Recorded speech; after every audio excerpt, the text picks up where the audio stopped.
पवित्र श्रीमद् भागवत गीता, पवित्र चारों वेद, पवित्र कुरान शरीफ, पवित्र बाइबल, पवित्र गुरु ग्रंथ साहिब, पवित्र कबीर साहिब की वाणी में छुपे हुए गूढ़ रहस्य अर्थात तत्व को जानने के लिए कृपया अवश्य सुनिए जगत गुरु तत्वदर्शी संत रामपाल जी महाराज के मंगल प्रवचन। जैसे तहसीलदार जी है उसको भी आप प्रणाम कीजिए, आदर से व्यवहार कीजिए, वो भी आपका काम करेगा। और इसी प्रकार मंत्री जी हैं, मंत्री जी का भी सत्कार कीजिए। यदि आपका प्रधानमंत्री जी के साथ संपर्क है तो ये कहने की आवश्यकता नहीं, ना बताने की, कि नीचे के साहब फिर कितनी आसानी से काम किया करते हैं, करना तो उन्होंने ही है। तो आज आपका मेल उस समर्थ शक्ति से हो चुका है, और जो उस समर्थ शक्ति की शरण में आ जाते हैं, फिर नीचे के जितने भी राम हैं, जितने भी ये देव हैं, आपके काम को बहुत आसानी से करते रहे। करना इन्होंने ही है, क्योंकि यहाँ की एक व्यवस्था बना रखी है। जैसे आपको सबसे पहले या मंत्र जो दिए जाते हैं वो उन्हीं साहबों के दिए जाते हैं। इस स्टेट के साहब हैं ये।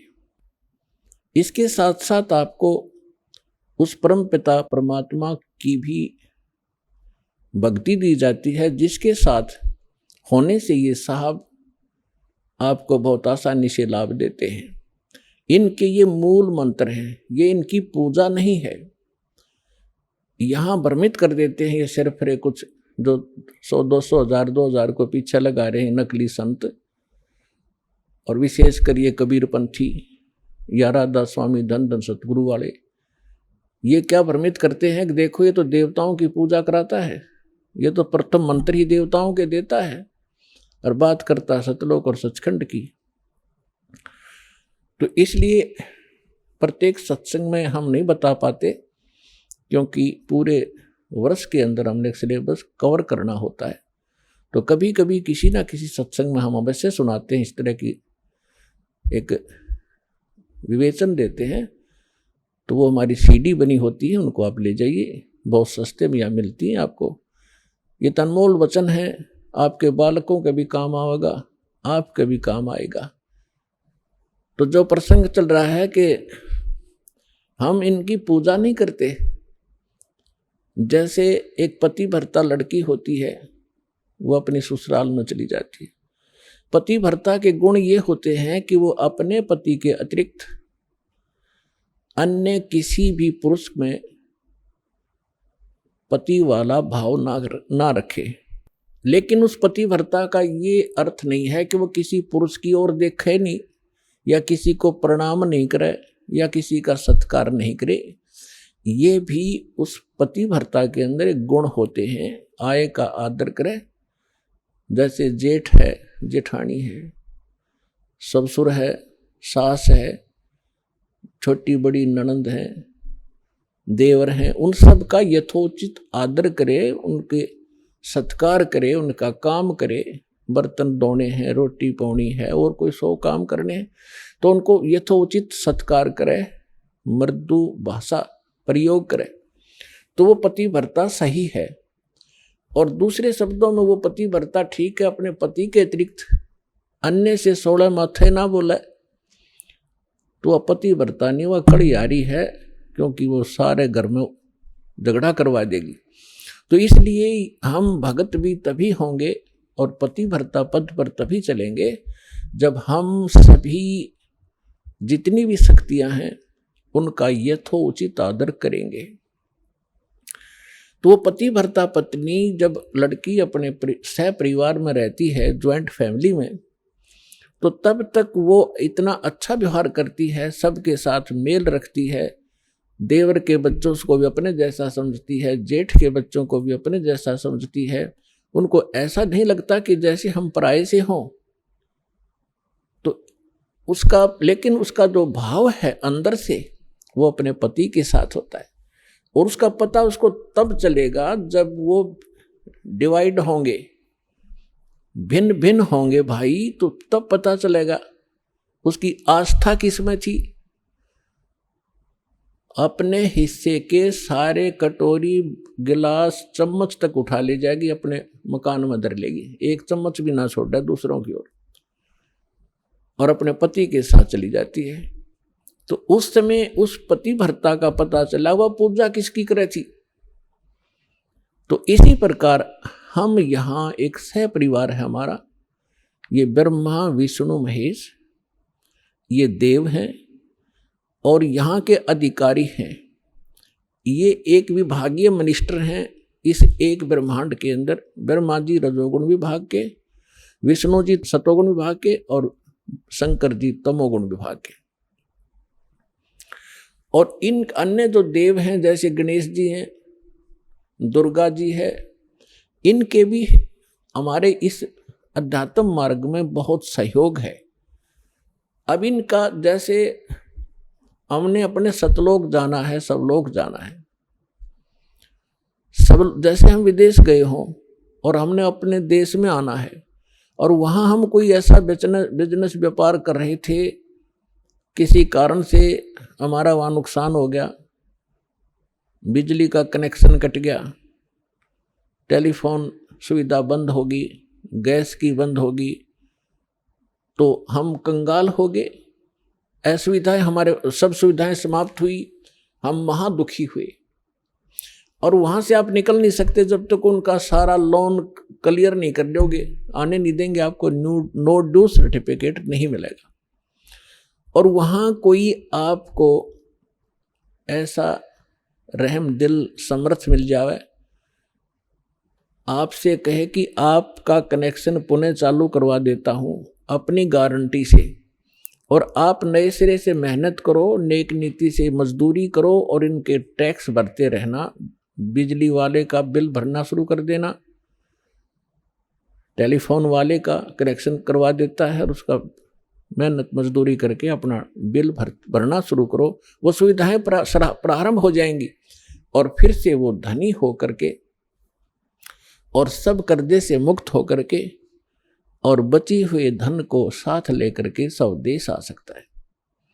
ठीक इसी प्रकार हम इस काल के लोक में बहुत बड़ी पूंजी लेकर आए थे, हम बहुत बड़े साहूकार के बेटे थे, बेटियां थी सतलोक के अंदर।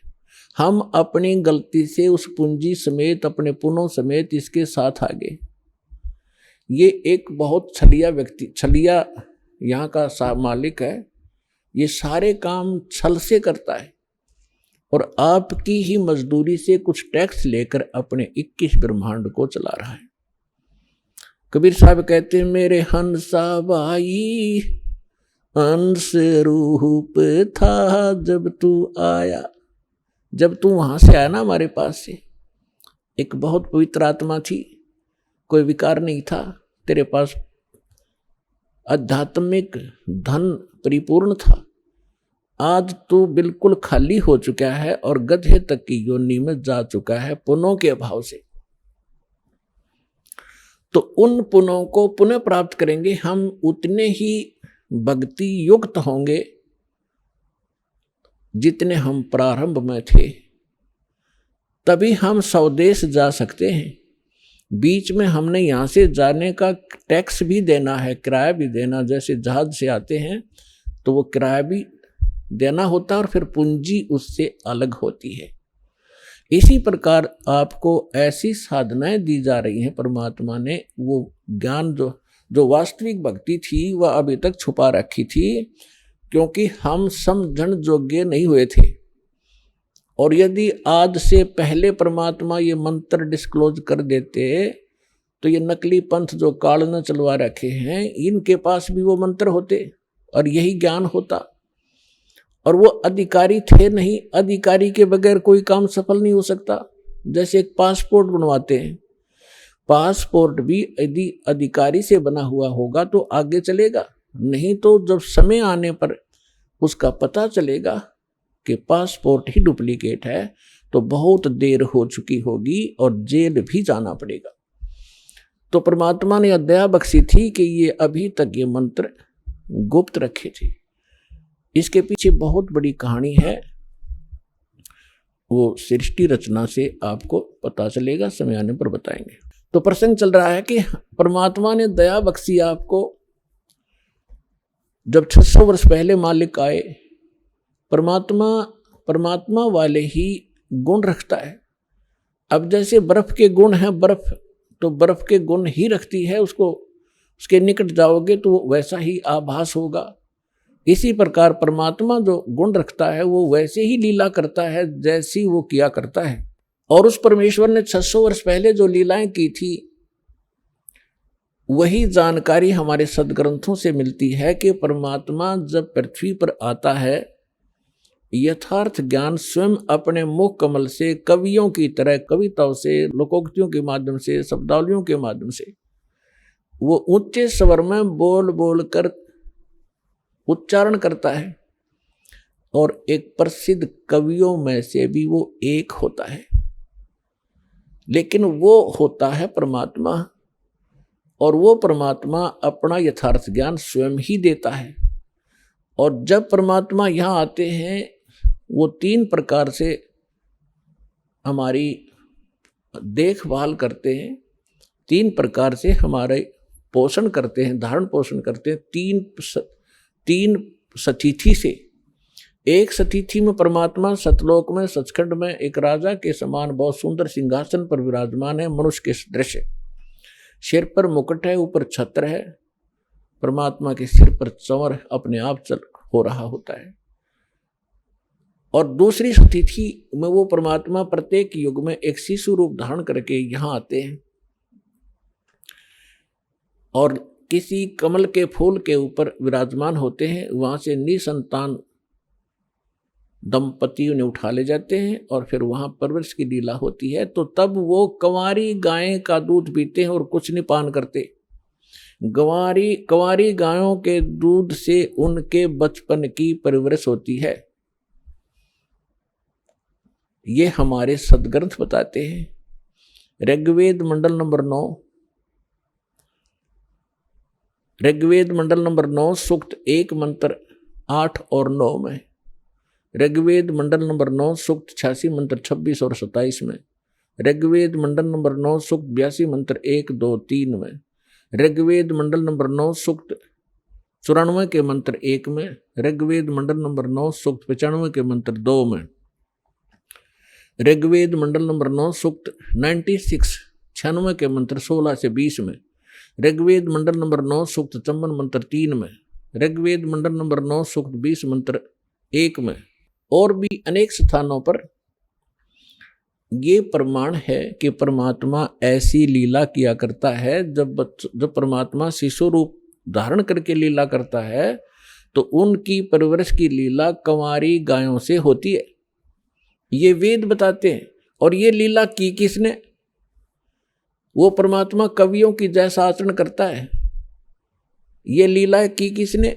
श्री राम, श्री कृष्ण, श्री ब्रह्मा, श्री विष्णु, श्री शिव जी की लीला में हमने कदे नहीं पढ़ी। हम हिंदू धर्म में ओड जोड़ हो गए। अब परमेश्वर की लीला में 600 वर्ष पहले मालिक आए थे, उन्होंने कबीर भगवान ने ये लीला की थी। तो who is God? Kabir is God. अब भगवान के पहचानने में हमें कति देर नहीं लगेगी, क्योंकि हम जिन सदग्रंथों को अपना मानते थे, अद्वैत सदग्रंथ हमें संदेश दे रहे हैं कि भगवान ये लीला करता है। तो सबसे पहले तो हमें भगवान की पहचान हो और सदग्रंथों से वो पहचान हो। जैसे दास ने अभी बताया था, गीता अध्याय नंबर 16 के श्लोक 23-24 में स्पष्ट किया हुआ कि अर्जुन जो शास्त्र विधि को त्याग कर मनमानी साधनाएं करते हैं उनको कोई सुख नहीं होता। न उनको सुख होता है, न उनकी गति होती है, न उनको कोई सिद्धि प्राप्त होती। इससे तेरे लिए अर्जुन कर्तव्य और अकर्तव्य की व्यवस्था में कौन सी साधना करनी चाहिए, कौन सी ना करनी चाहिए, उसके लिए सदग्रंथ ही प्रमाण है। किसी की लोक वेद पर, दंत कथा पर विश्वास मत करना। तो आज हमारे सदग्रंथ क्या बताते हैं? पहले ये इन्हीं सदग्रंथों का आधार देकर के हमारे धर्मगुरु हमें समझाया करते थे, हम स्वीकार किया करते थे, क्योंकि वो संस्कृत बोला करते और सभी ग्रंथ संस्कृत में लिपिबद्ध थे। हमने कोई ऑब्जेक्शन नहीं हुआ कि इतना विद्वान व्यक्ति सच्ची कह रहा होगा। वो सत्य के तो आसपास भी नहीं थे, उनको कख भी पता नहीं था अध्यात्म मार्ग। आज तक इन ऋषि महर्षियों को, आज तक उन महापुरुषों को छोड़ के जिनको भगवान मिले या परमात्मा के ज्ञान के अतिरिक्त। अब वर्तमान में इस दास के अतिरिक्त इस 21 ब्रह्मांड में कोई अध्यात्म ज्ञान से परिचित नहीं है। अटपट तो दुनिया मार रही है और ना उनके पास ये कंप्लीट कोर्स है। अब जो प्रसंग चल रहा है कि हमने स्वदेश जाना है, हम इस गलत लोक में आगे, और हम धनी थे अध्यात्म के, हम निर्धन हो गए, हम पशु तक की योनि में भटक रहे हैं, घास फूस खाकर गुजारा कर रहे हैं, और हम सतलोक में क्या आहार करते थे, कैसी सुविधाएं हमें प्राप्त थी, उसकी तुलना हम इस काल के स्वर्ग लोक और ब्रह्म लोक में भी नहीं दे सकते। जो सुख वहां पर आपको प्राप्त था, उसी सुख की आज भी आपके अंदर चाहत है, और उस खोज में आप चलते हो।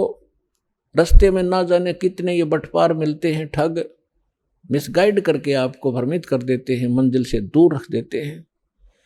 फिर आप जब अध्यात्म मार्ग से सुखी नहीं होते हो, क्योंकि साधना शास्त्र अनुकूल ना होने से परमात्मा से लाभ नहीं मिलता, जिस कारण से आप फिर स्वयं धनी बनने के लिए अपनी बुद्धि प्रयोग करने लगे, कोई मिलावट करने लगा, कोई रिश्वत लेने लगा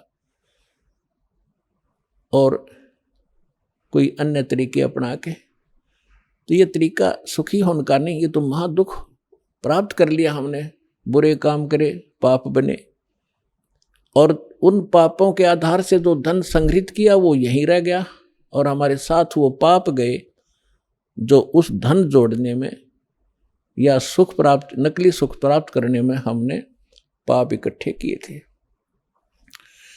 तो जब तक हम पाप मुक्त नहीं होंगे तब भी वहां नहीं जा सकते, क्योंकि जब तक अपराधी प्राणी है वो जेल में रहता है। अपराध मुक्त होगा तभी वो जेल से छूटेगा। तो पहले परमात्मा आपके उन पापों का नाश करेगा जो आपके संचित हैं, पहले के इकट्ठे किए हुए, और दूसरे फिर आपको ऐसी विधि बताई जाएगी कि उससे वर्तमान के अंदर भी जो आपके भविष्य में जो दुख आएंगे,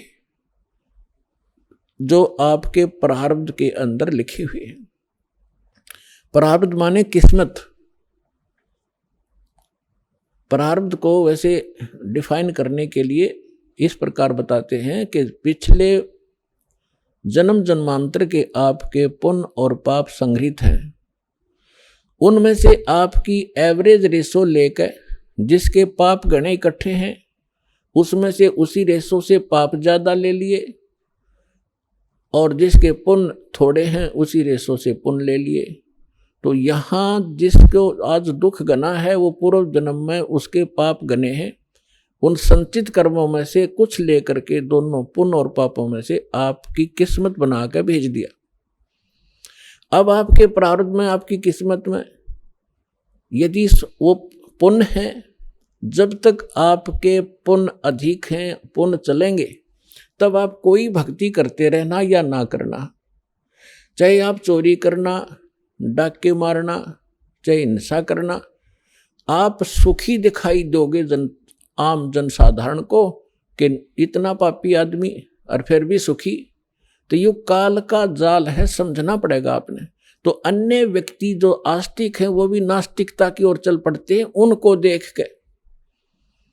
तो इस ज्ञान के आधार से आपने अपना मन रोकना पड़ेगा कुमार्ग पर जाने से। ये सहारा देगा आपको ये तत्व ज्ञान।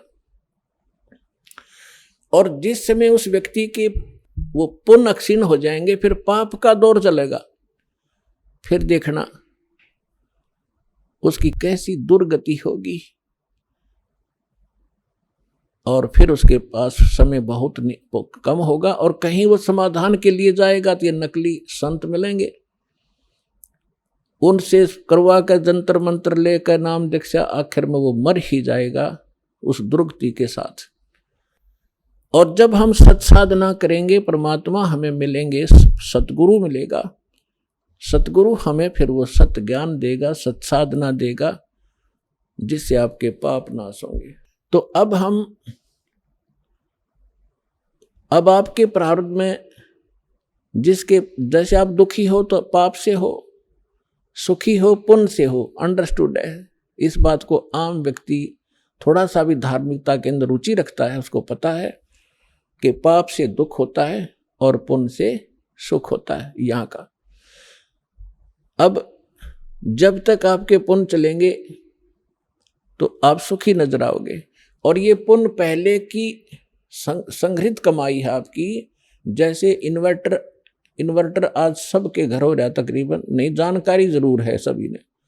उसके अंदर बैटरियां होती हैं, उनको चार्जर के माध्यम से लाइट में बिजली में लगा कर चार्ज किया जाता है, तो बैटरियों के अंदर वो एनर्जी स्टोर हो जाती है।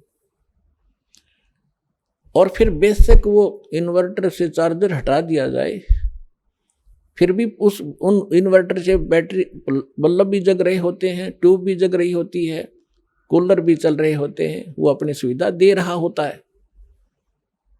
तो वो व्यक्ति ये सोचता है कि मेरा इन्वर्टर, अब वो सारे सुविधाएं प्राप्त हैं, लेकिन जब उसकी चार्जर ठीक नहीं है तो वो बैटरी एक दिन एकदम डाउन होंगी और डिस्चार्ज हो जाएगी, फिर उसको कोई सुविधा नहीं प्राप्त होगी। ठीक इसी प्रकार जो पूर्व जन्म के पुण्यकर्मी प्राणी हैं, उन्होंने पूर्व जन्मों में वह बैटरी चार्ज कर रखी है, कभी चार्जर ठीक लग गया।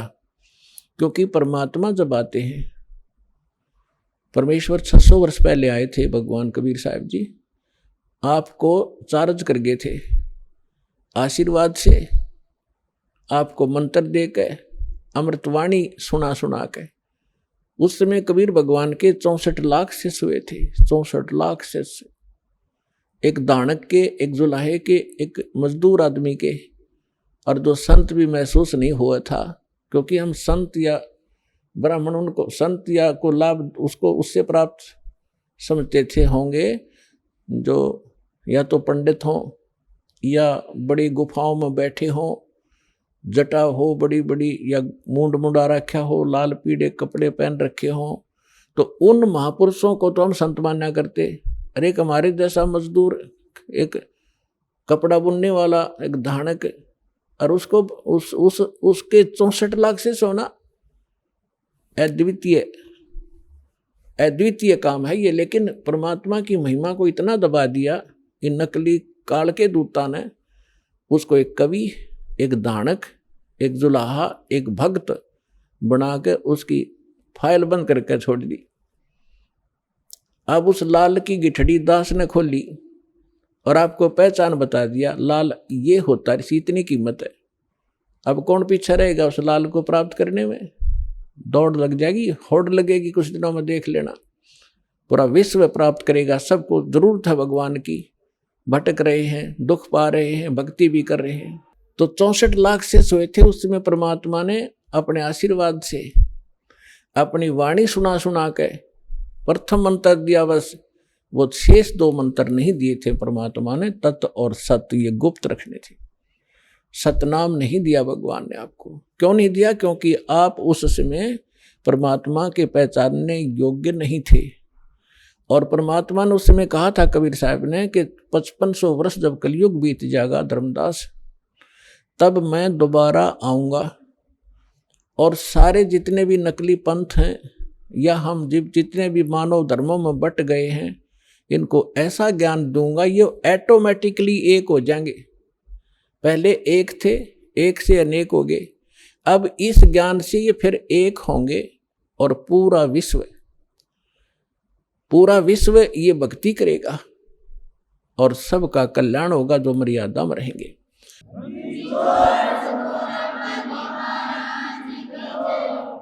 तो अब वो कलयुग का वो आ गया, वो समय निर्धारित जो परमात्मा ने ठीक रखी थी, वो ठीक का समय अब आ चुका है। और इसलिए परमात्मा ने ये यथार्थ ज्ञान और ये सारे नाम आपके रूबरू करवाने का आदेश दास को दे दिया। तो उस समय परमेश्वर ने आपकी बैटरी चार्ज करी थी और वो बैटरी चार्ज करके आपके अभी तक उसी चार्ज से आपको मनुष्य जीवन प्राप्त होते हुए आ रहे।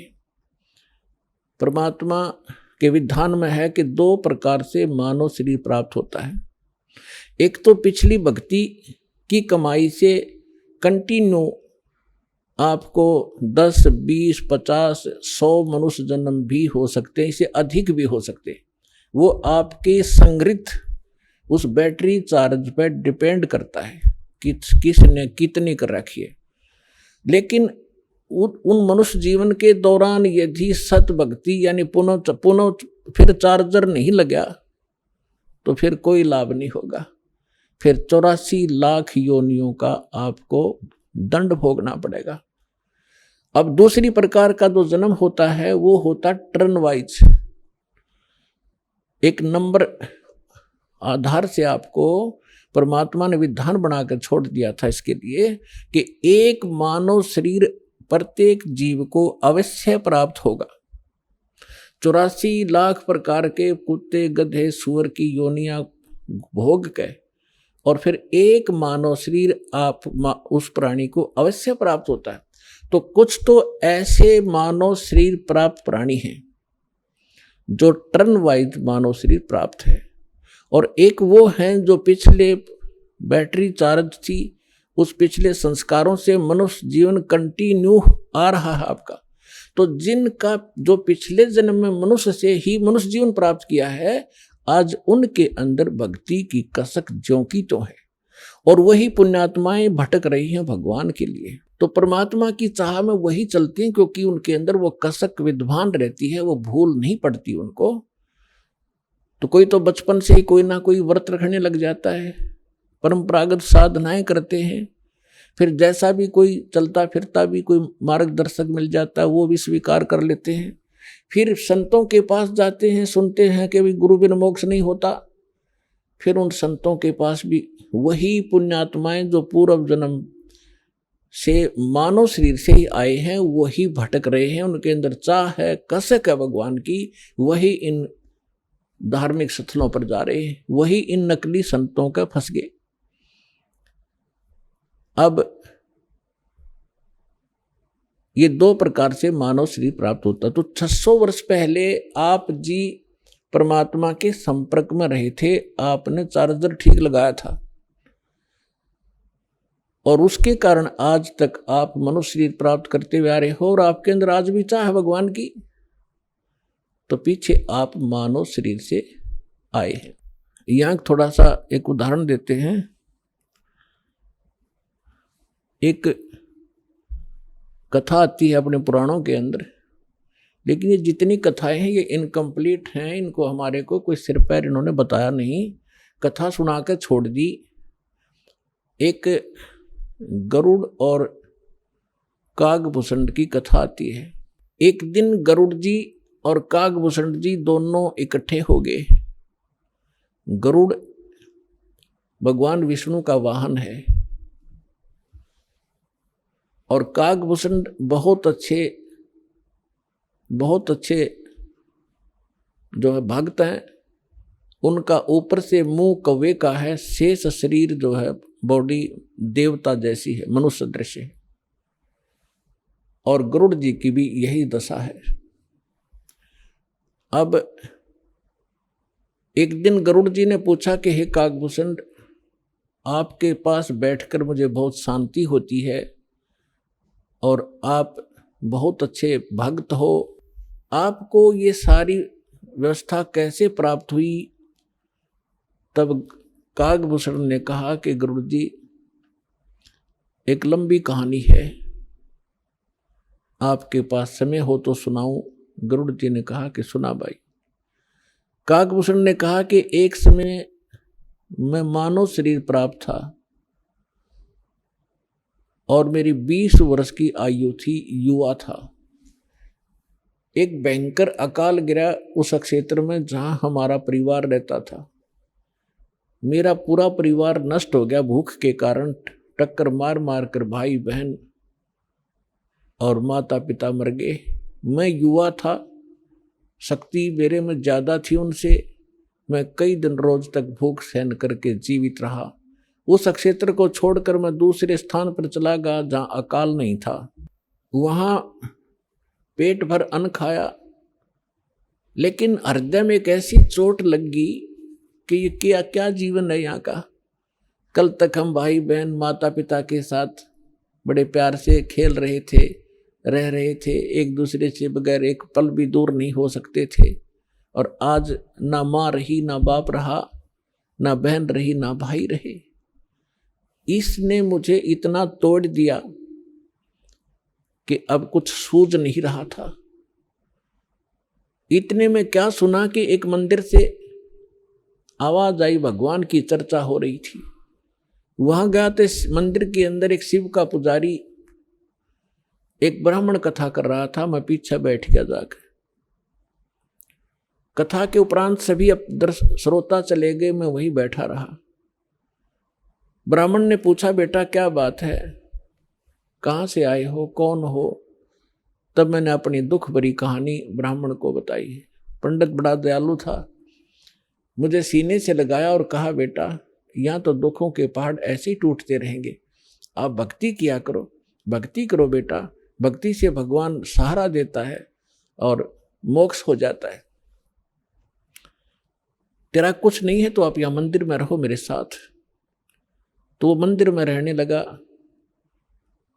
अब दास जो आपको स्पष्ट करना चाह रहा है कि 2 प्रकार से मानव शरीर प्राप्त होता है। एक तो टर्न वाइज, 84 लाख यूनिया भोग के गधे कुत्ते सुअर सब आकर के मनुष्य शरीर मिलता है। दूसरा मिलता है पुण्य कर्मों से लगातार कई भी मनुष्य जीवन हो जाते हैं कंटिन्यू।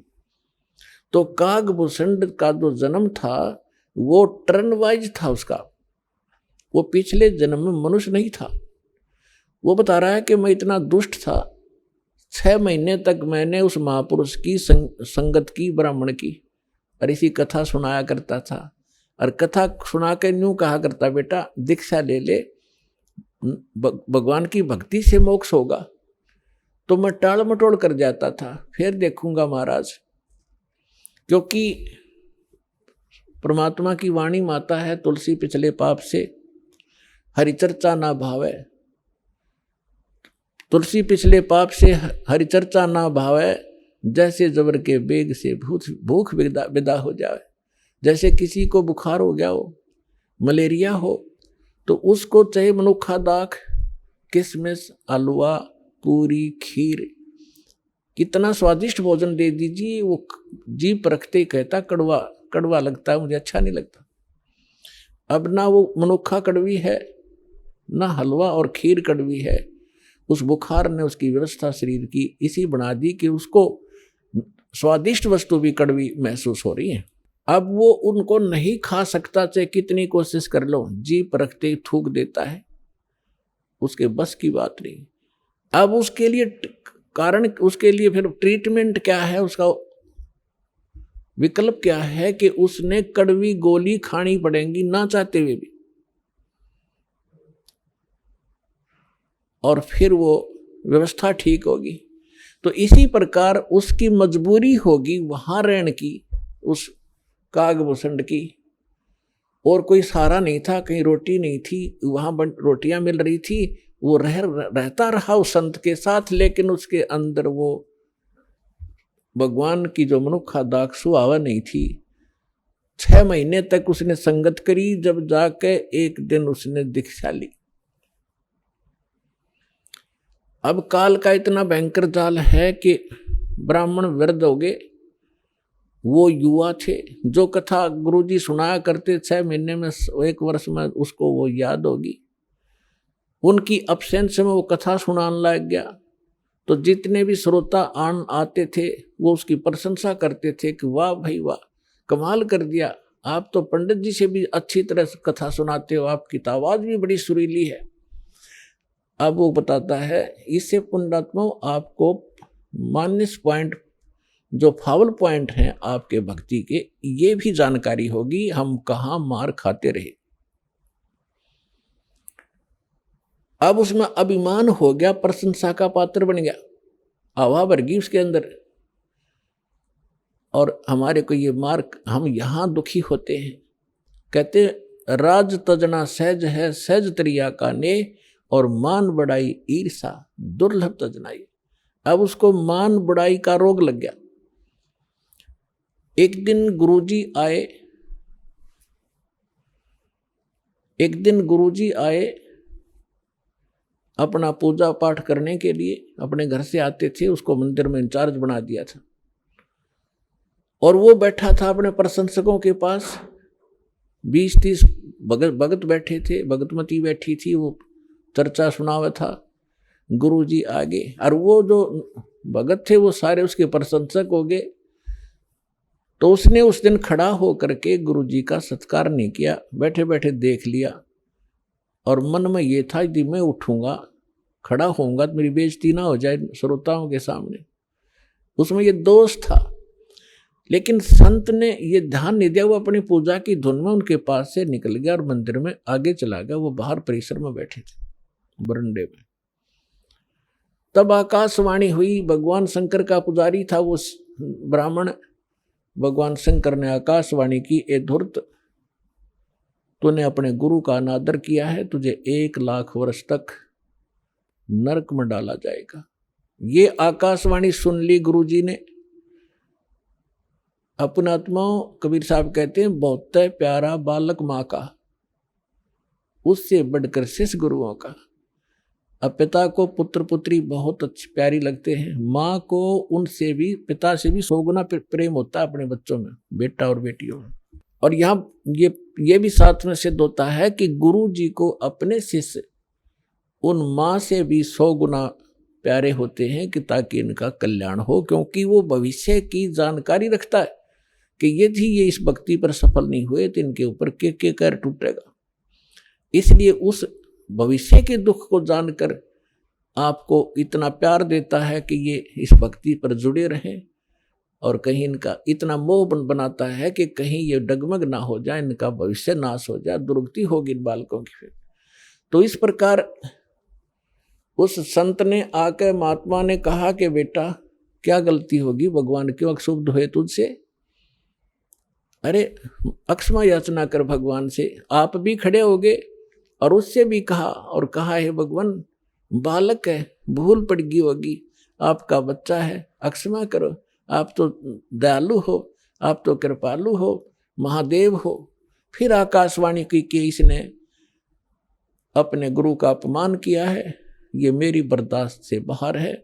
जब ये गुरु का आदर नहीं कर सकता तो मेरे लोक में आवेगा, यहाँ भी यो उस भस्मासुर जैसे काम करेगा, ऐसे दुष्ट को मैं कैसे एक्सेप्ट करूंगा?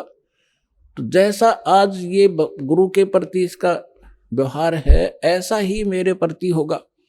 पुण्यात्मा परमात्मा कहते हैं, गुरु मानुष कर जानते ते नरकइये अंध, और होवे दुखी संसार में आग गई यम के फंद। परमात्मा आपकी ट्रायल लेता है कि यदि इस दास के स्थान पर मैं होता तो ये सामने वाला मेरे साथ जैसा आज इसके साथ व्यवहार कर रहा है ऐसा ही मेरे साथ करता। तो इस प्रकार आप जी को इन सत्संगों के माध्यम से वो भक्ति नाशक पॉइंटों से भी आगाह कराया जाता है कि जिस कारण से आपकी भक्ति इन कारणों से नष्ट होती है।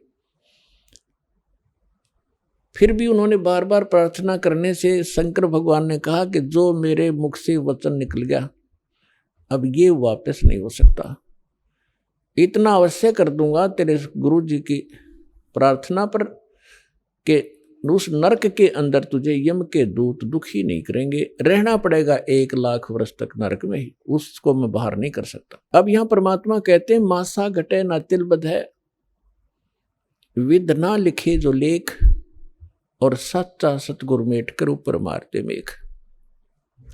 तो ये भगवान केवल उतना ही कर सकते हैं, इससे वो कम और ज्यादा नहीं कर सकते। जो उनकी किसी भी 3 ताप के कारण या प्रारब्ध के कारण जो भी उनको सुख या दुख है उतना ही मिलेगा। अब जैसे किसी मंत्री का मित्र हो कोई, उसकी सजा हो जाती है तो वो मंत्री उस सजा से मुक्त नहीं करा सकता, उसको जेल में तो रहना पड़ेगा, लेकिन उस मंत्री के प्रभाव से वहां के जेलर और कर्मचारी उसको कष्ट कति नहीं देंगे, ये अंडरस्टूड है, लेकिन रहना पड़ेगा जेल में ही।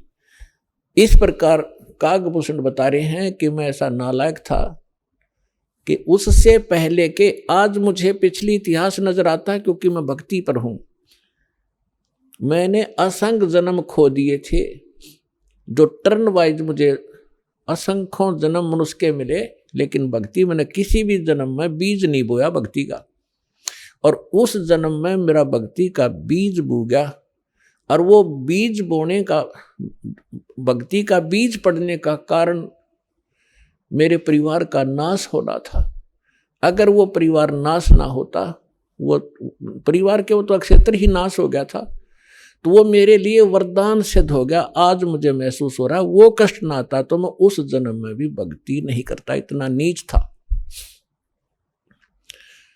अब काकभूषण कहता है उसके बाद मेरा 1 लाख वर्ष के बाद फिर पुनः जन्म हुआ।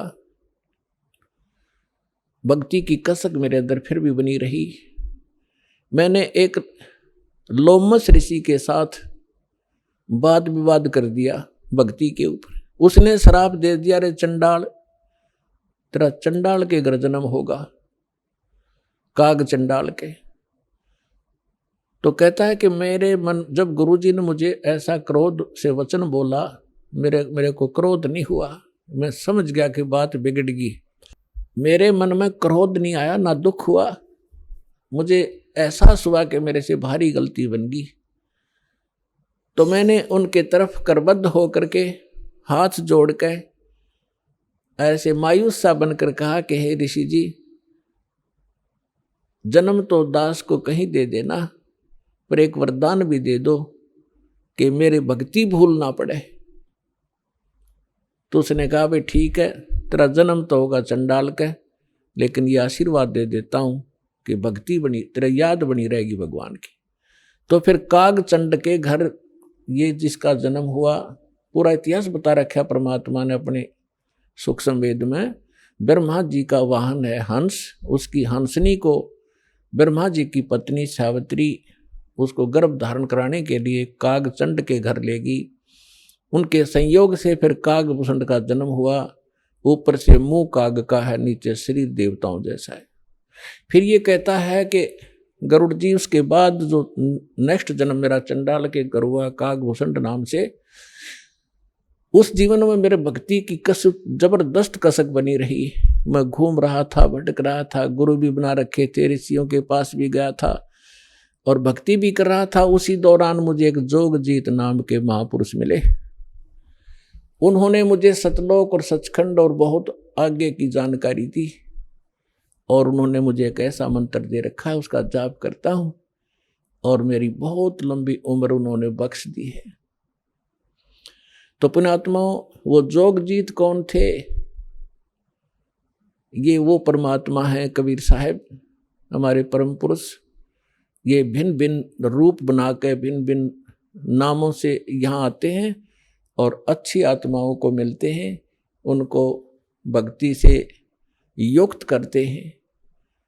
तो जो प्रसंग चल रहा था कि जैसे आप पूर्व जन्म के पुण्यकर्मी प्राणी हो, उनको मनुष्य जीवन मिला है, तो वो आज भी भक्ति की कसक आप में विद्यमान है, आप भटक रहे हो। और कुछ ऐसे व्यक्ति हैं, एक ही घर में एक तो इस ज्ञान को सुनते ही भाग लेता है और दूसरे को समझाने की चेष्टा करते हैं तो भी वो नहीं मानते हैं, विरोध करते हैं। तने देवी देवता छोड़ दिए, तने बैठा दिया है, देवता रुष्ट हो जाएंगे, ये हो जाएगा, नुकसान हो जाएगा, या वो भक्ति करते ही नहीं है। तो इसका कारण बताया परमात्मा ने। कबीर साहब कहते हैं, सठ दल दोनों दीन का, दिल में दोष न धार, सतगुरु का कोई एक है, यू काल का सब संसार। जैसे कोयल जो होती है, ये कोयल अपना अलग से घोंसला बनाकर अंडे नहीं पैदा करती, क्योंकि अलग से वो अंडे देती है तो कौवे उसको खा जाते अंडों को। वो ऐसे सूझबूझ से अपना काम निकालती है। जो मादा काग कौवी कहीं अंडे उत्पन्न कर देती है, उस ताक में रहती है, और जब वो कभी बाहर जाती है अपना आहार करने के लिए, चुग्गा चुगने के लिए, तो पीछे से उसी के घोंसले में अंडे उत्पन्न कर देती है। अब वो कौवी वापस आती है तो वो 2 के स्थान पर 4 अंडे पाती है, लेकिन वो समझ नहीं पाती है तेरा कौन सा है, दूसरा कौन सा है। तो उन सभी को वो उसको परिवरिश कर देती है, उनसे बच्चे निकाल देती है और उनमें उसका अपना सा मोह हो जाता है। और वो कोयल सामने देखती रहती है, उनके आसपास रहती है कि कब ये बच्चे उड़ने योग्य हों और फिर इनको मैं साथ ले जाऊं।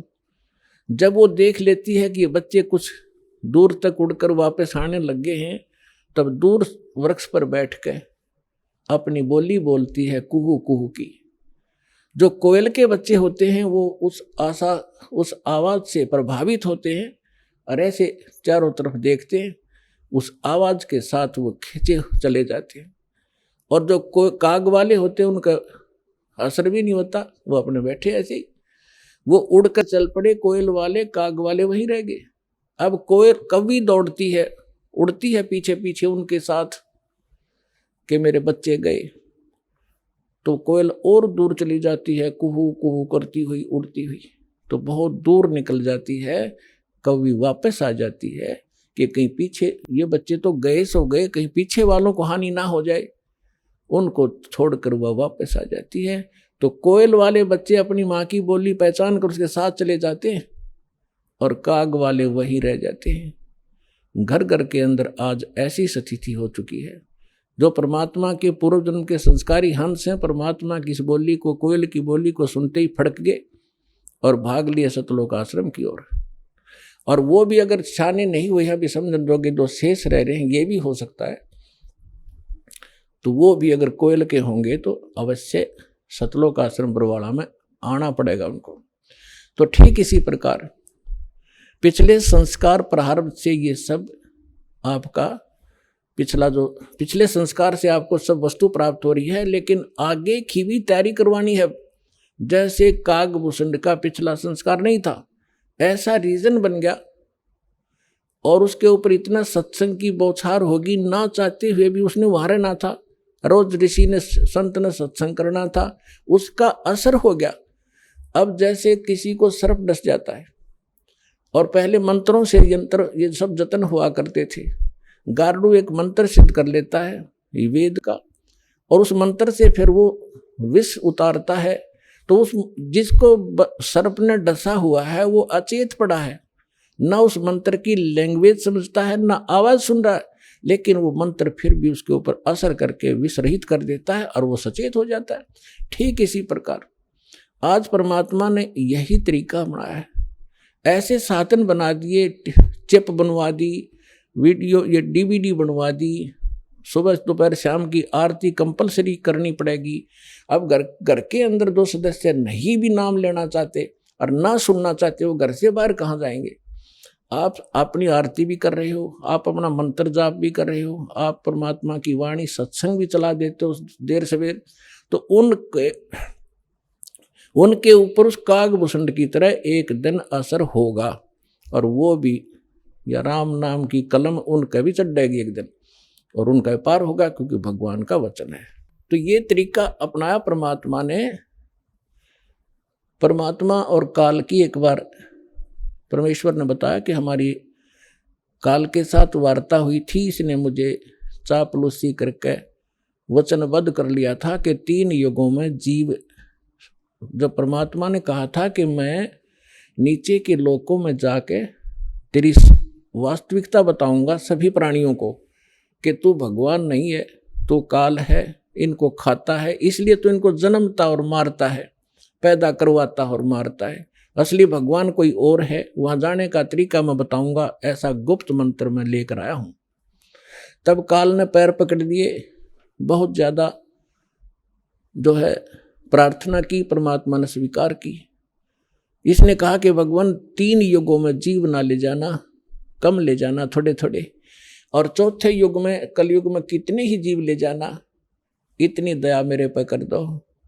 परमात्मा को भी पता था कि सतयुग त्रेता द्वापर में ये जीव गणे दुखी नहीं होते और इनकी पूर्व जन्म की बैटरी चार्ज होती है, उस प्रहार उसी से ये सुखी होते हैं और ये सोच रहे होते हैं हम राम और कृष्ण की भक्ति कर रहे हैं, शायद इसी से सुखी हैं, तो इसलिए ये मेरे ज्ञान को स्वीकार नहीं कर पाएंगे। मालिक को मालूम था, तो इसलिए मालिक ने कहा था परमात्मा ने कि भाई ठीक है, चौथा युग जब कलयुग आई तब हम अपना अंश पठाई और काल फंद छूटे नरलोई सकल सृष्टि परवानिक हुई। परमात्मा ने कहा था जब कलयुग के अंदर मैं अपना दास भेजूंगा और फिर ये काल के सब बंधन छूटेंगे और सारा विश्व मानव शरीरधारी प्राणी और साथ में जो मनुष्य जो पशु पक्षी हैं वो भी मनुष्य धारण करेंगे और वो सभी परमात्मा की भक्त नाम लेंगे। सकल सृष्टि परवानिक होई, परवानिक माने विकसित होंगे। और कहते हैं कलयुग बीतते 5500 पाचा, तब ये वचन मेरा होगा साचा। और कलयुग बीत जावे जब एता, सकल यानी सभी प्राणी परम पुरुष पद चेता। 600 वर्ष पहले मालिक की वाणी में लिखा हुआ है, कबीर वाणी में, सच्चिदानंद घन ब्रह्म की वाणी में, यानी सूक्ष्म वेद में, उस तत्व ज्ञान में लिखा है। परमात्मा ने बोला था, धर्मदास जी लिखा था, उसमें कहा है कि जब चौथा युग, जब कलयुग आई, तब हम अपना अंश पठाई और काल फंद छूटे नरलोई, नर नारी सभी का काल का फंद छूटेगा। जो इसने जकड़ रखा है, मूर्ख बना रखा है, बस इतना ही सीमित कर दिया, ये तेरा बेटा है या तेरी बेटी है, ये तेरी कार या तेरी कोठी है, 1 मिनट में मृत्यु हो जा, छोड़ बेटा, अब ये सब मेरी है, तू गधा बन। तो यह भूल या हमारे साथ इसने धोखा कर रखा था। इस ज्ञान से अब हमें खूब समझ में आएगा और हमारे बच्चे भी सुरक्षित रहेंगे, हम भक्ति करेंगे। परमात्मा की शरण में आने से हमारे प्रारब्ध के जो पाप आने हैं, मृत्यु होनी, अकाल मृत्यु या कोई अन्य अंग भंग होना है, वो नहीं होगा ही। अगर आप नियमित रहोगे, सच्चा विश्वास के साथ ही सत भक्ति करोगे, तो वो दुख टलेंगे। आपके बच्चे आखिर तक आपके साथ रहेंगे जब तक, और वो भी मुक्त होंगे और आप भी होंगे, यदि सारे भक्ति पर लग जाओगे। तो परमात्मा ने कहा था कि सकल सृष्टि परवानिक होई, काल फंद छूटे नरलोई। काल का जो बंधन है, कर्मों से बांध रखा इसने, और ये सब छूटेगा और सारी सृष्टि उपदेशी होगी। कलयुग बीतते 5500 पाचा। धर्मदास जी से कहा था कि कलयुग बीतते 5500 पाचा, तब ये वचन मेरा होगा सच्चा। आज से 600 वर्ष पहले मालिक ने ये कहा था कि पूरा विश्व मेरी भक्ति करा करेगा कबीर की। आइए अब हम उन श्रद्धालुओं के अनुभव जानते हैं जो जगत गुरु तत्वदर्शी संत रामपाल जी महाराज जी से दीक्षा प्राप्त कर चुके हैं तथा उनके द्वारा बताए गए भक्ति मार्ग पर चल रहे हैं। नमस्कार जी। नमस्कार सर। क्या नाम है जी आपका? मेरा नाम रचित धवन है। रचित जी, आप कहाँ से हैं? मैं काशीपुर, जिला उधम सिंह नगर, उत्तराखंड से हूँ। रचित जी, संत रामपाल जी महाराज से नाम दीक्षा आपने कब ली? मैंने संत रामपाल जी महाराज जी से नाम दीक्षा सन 2014 में ली। रचित जी, संत रामपाल जी महाराज से नाम दीक्षा लेने से पहले आप क्या भक्ति साधनाएं करते थे? संत रामपाल जी महाराज जी से नाम दीक्षा लेने से पहले जो हमारा परिवार था पूरा, वो जलंधर में एक कबीर पंथ है, उनसे जुड़े हुए थे। और साथ ही साथ यहाँ कामा में एक, मथुरा में एक संत हैं चैतन्यपुरी जी महाराज, उनकी भी भक्ति साधना हम पूरा परिवार पहले से करते थे। रचित जी, आपने बताया कि आप कबीर पंथी पंथ जालंधर से जुड़े हुए थे, तो फिर संत रामपाल जी महाराज की शरण में आने का क्या कारण बना?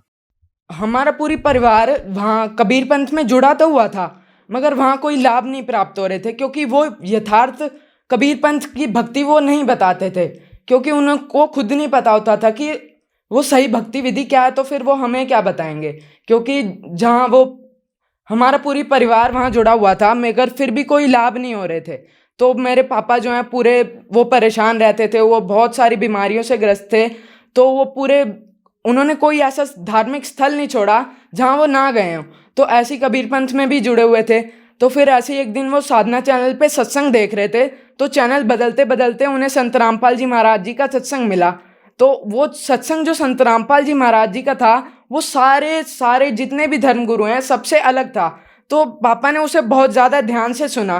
तो फिर उन्होंने देखा कि सब संत रामपाल जी महाराज जो हैं सारे धर्मगुरुओं से अलग सब सत्य भक्ति बता रहे हैं। वो सारा लाइन बाय लाइन हमारे जो शास्त्रों में प्रमाण है वो देख के गुरुजी हमारे बता रहे थे।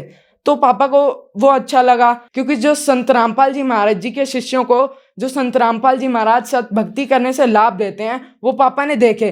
तो फिर पापा को एक विश्वास हुआ कि हाँ, कि बहुत जगह पे पापा ने धक्के खा लिए हैं पूरे तरीके से, मगर कोई लाभ नहीं मिल रहा है। तो फिर उन्होंने जब ये लाभ पढ़े तो उन्हें विश्वास हुआ कि हाँ, इतने लाभ अगर हो रहे हैं तो कोई तो शक्ति है जो मेरे भी कष्ट को दूर कर सकती है। तो फिर पापा ने वहाँ हिसार फ़ोन करा, फिर वहाँ संत रामपाल जी महाराज जी के आश्रम में बरवाला में हिसार में वो गए। संत रामपाल जी महाराज जी से उन्होंने नाम दीक्षा ली। फिर पापा ने वहाँ से नाम दीक्षा ली। फिर पापा ने आके हमारे घर में पूरे परिवार को सबको बताया कि संत रामपाल जी महाराज सद्भक्ति बताते हैं। उनके जो सारे कष्ट थे वो यहाँ आके दूर हो चुके थे। तो हमें भी ऐसा लगता था कि अब जो पहले पापा बहुत ज़्यादा परेशान थे अब वो सही हो चुके हैं। तो फिर पापा बताते थे कि संत रामपाल जी महाराज जी ऐसे पूर्ण संत हैं जिनकी शरण में आने के बाद हमें इतने सारे लाभ हुए हैं। तो फिर पापा ने ज्ञान समझाया। फिर धीरे धीरे उसके कुछ समय बाद, 1 साल बाद, हमारे पूरे परिवार ने संत रामपाल जी महाराज जी से नाम दीक्षा ली। रचित जी, संत रामपाल जी महाराज से नाम दीक्षा लेने के बाद क्या आपको कोई लाभ भी प्राप्त हुए? हाँ जी सर, मेरे पापा को और हमारे पूरे परिवार में बहुत सारी परेशानियाँ थी। एक तो सबसे बड़ी परेशानी, हमारे घर में आर्थिक स्थिति बहुत ज़्यादा ख़राब थी। तो घर में खाने के लिए भी मतलब बहुत कमी हो जाती थी पैसों के लिए, तो बहुत ज़्यादा आर्थिक स्थिति खराब थी। संत रामपाल जी महाराज जी के शरण में आने के बाद हमारे घर की पूरी परिवार की आर्थिक स्थिति अब बिल्कुल ठीक है। और पापा को जैसे अल्सर की बीमारी थी और माइग्रेन था और बहुत ज़्यादा परेशान रहते थे, उनकी किडनी में स्टोन थी। और मेरे जो छोटा भाई है उसके हार्ट में प्रॉब्लम थी और उसे बहुत निमोनिया रहता था। तो वो संत रामपाल जी महाराज जी के शरण में आने के बाद आज मेरा भाई बिल्कुल ठीक है, उसके हार्ट में अब कोई भी परेशानी नहीं है। जहाँ तक कि डॉक्टरों ने कह दिया था इसका ऑपरेशन भी हो सकता है या फिर उसके बाद भी कोई चांसेस नहीं है कि ठीक होगा या नहीं होगा। तो संत रामपाल जी महाराज जी से नाम दीक्षा लेने के बाद मेरा भाई भी बिल्कुल ठीक है। और जो पापा को इतनी सारी परेशानियां थी, वो स्ट्रेस में रहते थे, संत रामपाल जी महाराज जी से नाम दीक्षा लेने के बाद आज वो बिल्कुल स्वस्थ हैं। हमारा पूरी परिवार संत रामपाल जी से नाम दीक्षा लेने के बाद बिल्कुल सही है। जो मेरी मम्मा थी उनके हाथ पैर सुन्न हो जाते थे, उन्हें बहुत पुराने समय से ये बीमारी थी। तो संत रामपाल जी महाराज जी के शरण में आने के बाद उनकी ये बीमारी भी ठीक हो गई। और मेरी मम्मी को अस्थमा की भी बीमारी थी, तो संत रामपाल जी महाराज जी के शरण में आने के बाद उनकी जो अस्थमा की बीमारी है वो बिल्कुल ठीक हो गई है। रजित जी, संत रामपाल जी महाराज से नाम दीक्षा लेने के बाद आपको बहुत सारे लाभ मिले, तो जो दर्शक आज आपको टीवी पर देख रहे हैं उनके लिए आप क्या कहना चाहेंगे? मैं उनसे यही कहना चाहूँगा, जो आजकल के युवा पीढ़ी है, आजकल का जो यूथ है, सबसे आज की डेट में जो सबसे बड़ी समस्या ये हो चुकी है, जो हमारा यूथ है वो सोशल मीडिया पे इतना ज़्यादा एक्टिव रहता है, आध्यात्मिकता की और बिल्कुल भी वो भूल चुके हैं कि हमारे आध्यात्मिकता भी कुछ चीज़ होती है। तो मैं उनसे भी यही प्रार्थना करना चाहूँगा कि आप भी संत रामपाल जी महाराज जी के द्वारा लिखित जो भी पुस्तकें हैं वो हमारी वेबसाइट जो है जहाँ सत्संग आता है उसके नीचे पट्टी चलती रहती है, उस वेबसाइट से जाके पुस्तक फ्री में डाउनलोड करके उन्हें पढ़ सकते हैं और सत्संग सुन सकते हैं संत रामपाल जी का। उसके बाद सब कुछ सोच समझ के आप संत रामपाल जी महाराज जी की शरण में आ सकते हैं। आज एजुकेटेड समाज है, कोई अंधगढ़ंत बातें तो हैं ऐसी है नहीं अंधश्रद्धा के तहत जो आप जुड़ेंगे। संत रामपाल जी महाराज लाइन बाय लाइन प्रूफ करके समझाते हैं कि यहाँ ऐसा लिखा है, यहाँ ऐसा लिखा है। तो आप पूरी अच्छे तरीके से सोच समझ के निर्णय लें कि हमें कौन से गुरु की शरण में जाना है और कैसे हमें पूर्ण मोक्ष प्राप्त होगा। रचित जी, संत रामपाल जी महाराज से नाम दीक्षा कैसे ली जा सकती है? संत रामपाल जी महाराज जी से नाम दीक्षा लेने के लिए विभिन्न चैनलों पर सत्संग आता है, उसके नीचे पट्टी चलती रहती है, उस पर नंबर लिखे होते हैं। उन नंबरों पे आप फ़ोन करके और संत रामपाल जी महाराज जी से नाम दीक्षा ले सकते हैं। धन्यवाद जी, बहुत बहुत धन्यवाद।